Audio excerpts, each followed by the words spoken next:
qui sommes habitants de la terre, notre combat n'est point contre la chair et le sang. Donc numéro 1, il parle d'une catégorie d'esprit qu'on appelle les dominations. Deuxième catégorie d'esprit qu'on appelle les autorités. 3, une catégorie d'esprit qu'on appelle le prince de ce monde de ténèbres. Et 4, les esprits méchants dans les lieux célestes. Donc il catégorise les esprits et il nous dit c'est pas vers eux, c'est pas vers la chair et le sang, mais contre cette catégorie d'esprit. Maintenant ma question, qu'est-ce que les chrétiens savent de cette catégorie d'esprit là? Parce qu'il dit c'est vers eux, c'est avec eux que notre combat. Mais est-ce que vous savez par exemple qu'un chrétien, tu peux lier un esprit démoniaque, mais tu peux pas par exemple lier une domination. On lit pas une domination, on lit pas une autorité. Mais comment on peut les mettre hors d'état de nuire? Deuxième chose, il parle, troisième catégorie qu'on appelle les princes de ce monde de ténèbres. Mais les princes de ce monde de ténèbres, est-ce que c'est des esprits purs esprits ou est-ce que c'est des esprits humains incarnés? Il faut le savoir. Parce que si tu ne sais pas, tu ne pourras pas faire le combat comme il faut. Parce qu'on parle des princes de ce monde de ténèbres. Mais en réalité, quand on parle des princes de ce monde de ténèbres, ce n'est pas forcément des esprits, mais c'est des humains. Mais qui travaillent dans une catégorie parce que désormais incarnés. Et puis il y a les esprits méchants dans les lieux célestes qui sont la dernière catégorie, la catégorie la moins chère. Donc pour vous dire quoi? Que le monde des esprits a une démographie,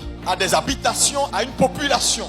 Mais une chose importante, c'est que les deux mondes cohabitent. C'est-à-dire le monde des esprits, c'est-à-dire côté ténèbres désormais, cohabite avec le monde des esprits côté lumière. Et les deux mondes ont pris la terre, qui est un troisième monde, comme le champ, leur champ de bataille et d'expérimentation. Donc il y a des migrations entre les deux mondes et des migrations entre le monde des esprits et le monde terrestre. Il y a beaucoup de migrations. Parce que quand on parle de démogration, on parle également de mode migratoire. Maintenant, ayant expliqué ce tableau, il est essentiel donc pour le chrétien né de nouveau que tu es, de comprendre que le monde naturel ou le monde matériel dans lequel nous sommes n'est pas une habitation légale des esprits. Parce que lorsqu'on repart à Genèse, on se rend compte que lorsque Dieu fait la création, il soumet la création à l'homme. Quand on va dans le psaume, il dit qu'est-ce que l'homme pour que tu te souviennes de lui? Le fils de l'homme, que tu prennes garde à lui, tu l'as fait de peu inférieur à Dieu, tu l'as couronné de gloire et de magnificence et tu as soumis tes œuvres sous ses mains. Donc Dieu crée le monde et il en fait la demeure de l'homme. Donc l'homme en tant qu'être humain est le seul être qui a autorité sur les affaires humaines. Mais d'où vient que les esprits opèrent dans les affaires humaines? Voilà pourquoi tu dois comprendre en leçon 1, partout où un esprit opère, tu as le droit légal de le dégager. Ça veut dire quoi? Les esprits n'ont pas un droit légal d'opérer sur les affaires humaines. Ce sont des sans-papiers. Ils font une opération illégale. Ils n'ont pas de titre de séjour. Et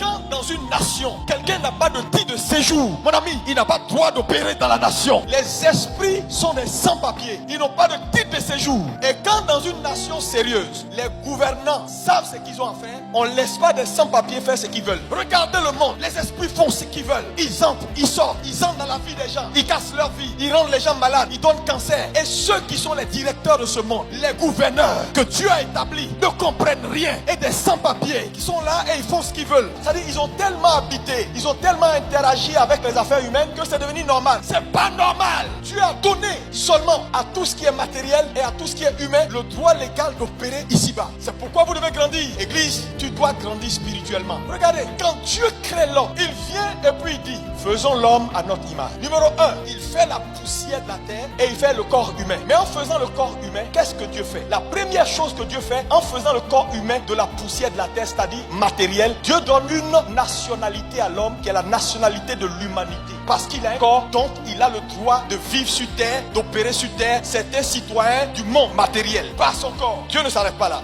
Il poursuit, il dit, maintenant Dieu souffla le souffle de vie et l'homme devint un esprit vivifiant. En faisant de l'homme un esprit, il donne à l'homme une deuxième nationalité. L'homme devient national ou citoyen du monde des esprits. Donc l'homme est la seule création de Dieu, ou la seule créature à avoir double nationalité, capable d'opérer dans le naturel et capable d'opérer dans le spirituel. Aucune autre création n'a le droit légal d'opérer dans le spirituel et d'opérer dans le naturel. Donc si telle est ton identité, tu ne peux pas rester là et regarder des gens venir violer ton espace, apporter des maladies, faire des choses et puis les regarder faire. Je vous ai dit, entre les deux mondes, il y a une migration quotidienne. Mais Satan aime bien violer l'espace humain. Pourquoi? Parce qu'aucun esprit n'a le droit d'opérer dans les affaires humaines. Donc, par voie détournée, qu'est-ce que les démons font? Numéro 1, ils viennent dans le monde, ils possèdent les corps, ils possèdent les choses, ils possèdent le matériel pour se donner un droit légal fictif. Donc, la plupart des démons que vous voyez opérer se mettent sous couvert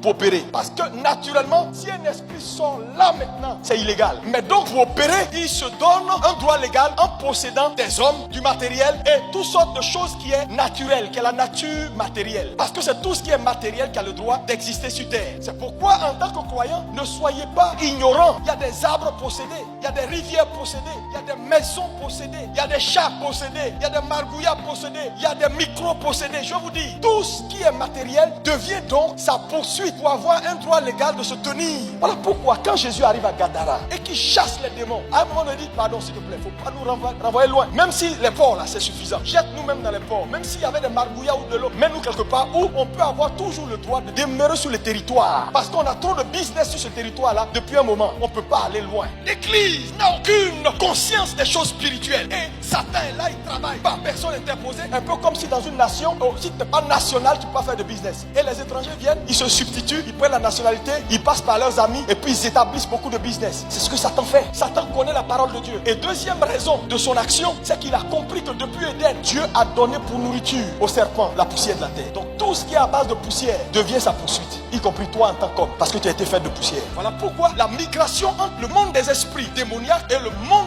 naturel est beaucoup plus forte. Maintenant, elle doit s'intensifier dans le sens contraire du monde matériel vers le monde des esprits. Mais c'est là où l'Église est limitée dans sa compréhension des choses de Dieu, parce qu'on a mis l'Église au lait. On leur enseigne des choses qui ne les arrangent pas. Ils sont chrétiens 1 an, 2 ans, 3 ans, 4 ans, 5 ans. Ils ne savent rien du tout. Ils vont habiter des maisons, ils ne savent pas qu'une maison peut être possédée. Ils vont se laver dans une rivière, ils ne savent pas qu'une rivière peut être possédée. Ils achètent des choses, ils ne savent pas que les choses là peuvent porter des esprits. Ils ne le savent pas. Tout ce qu'ils savent, c'est chasser des démons des corps. Voilà pourquoi vos vies sont limitées, vos travails sont limités. Depuis que tu es entré dans cette maison, maladie, maladie, maladie, maladie, maladie. Depuis que tu es entré dans ce boulot, ta vie n'avance pas, elle n'avance pas, elle n'avance pas. Pourquoi? Là où tu dois avoir le discernement, tu l'as pas. Parce que tu es un chrétien népios, un bébé avec des couches. Si l'Église ne se réveille pas, ça va être dramatique. C'est un combat sans pitié. Nous sommes dans un système d'invasion. Ils ont décidé depuis le monde des ténèbres, après avoir fait scission et rébellion vis-à-vis du ciel, ils ont décidé d'envahir la terre. Et ils ont des créneaux pour envahir la terre. Si ceux qui ont le droit et les seuls qui ont la double nationalité, qui peuvent mener le combat ici-bas et shifter dans leur dimension spirituelle pour mener le combat à l'autre côté, frère, ne se réveille pas, c'est gâté. Quand on parle des princes de ce monde de ténèbres, ce sont des porteurs d'esprit impurs à un certain niveau qui opèrent comme des hôtels dans la ville. Parce qu'on gagne une ville comme ça, à Jésus, chrétien, on a trop à faire. Nos histoires d'Atcheké Poisson, on est là, nos ambitions nous fatiguent, notre niveau de spiritualité a pris un coup là. C'est ça en fait. Et Dieu aujourd'hui, dans ces derniers temps, cherche des hommes qui ont un cœur pour lui et qui vont ramener l'église à une compréhension, à l'ouverture de leur esprit. Vous êtes les seuls. Dieu n'a pas d'eux. Si Dieu veut mener le combat dans le camp de l'ennemi, c'est-à-dire au niveau du monde spirituel, il fait comment? Il est obligé d'avoir des gens qui ont la double nationalité. Parce que le monde auquel tu es soumis, auquel tu es le plus conscient, c'est ce monde-là dont les lois t'influencent. Les gens sont malades, ils s'en sortent pas, tout est bloqué, c'est cassé ici, c'est cassé derrière, c'est cassé devant, c'est caché à droite, c'est caché à gauche. Pourquoi? Ils sont trop naturels, trop Chanel. Cette affaire-là, c'est pas une affaire de fidèles. Bishop Chanel, prophète Chanel, il y en a plein. Voilà les chrétiens qui sont dans nos églises, qui veulent pas grandir, qui veulent pas aller en eau profonde, qui veulent pas chercher Dieu, qui sont là pour les choses de ce monde. Mon ami, tu es perdu, hein? Tu t'amuses à ne pas grandir, tu vas périr.